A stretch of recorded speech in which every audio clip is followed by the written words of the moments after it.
نبی پاک صلی اللہ علیہ وآلہ وسلم اپنے اصحاب کے درمیان موجود تھے کہ اسی دوران حبشی نسل کے 4 آدمی ایک سیاہ چہرے والے آدمی کا جنازہ اٹھائے ہوئے اسے ایک کپڑے میں لپیٹ کر قبر کی طرف جا رہے تھے۔ رسول خدا نے فرمایا، اس جنازے کو میرے پاس لاؤ۔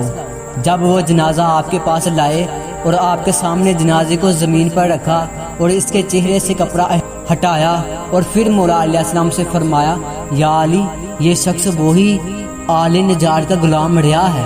مولا علیہ السلام نے فرمایا، خدا کی قسم، یہ جب بھی مجھے ملتا تھا تو بہت عزت کرتا تھا اور کہتا تھا، یا علی، میں آپ سے محبت کرتا ہوں۔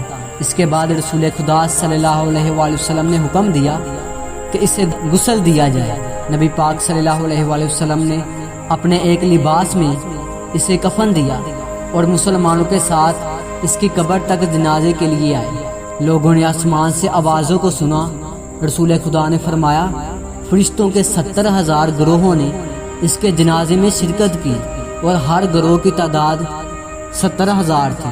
پھر رسول خدا صلی اللہ علیہ وآلہ وسلم نے اپنے ہاتھ سے اسے قبر میں اتارا اور تھوڑی دیر بعد اس سے اپنا رخ دور کیا اور اس کے اوپر مٹی ڈال دی۔ اصحاب نے عرض کیا، یا رسول اللہ، ہم نے آپ کو دیکھا کہ آپ اپنا چہرہ تھوڑی دیر کے لیے اس کے چہرے سے موڑ لیا تھا، اس کی کیا وجہ تھی؟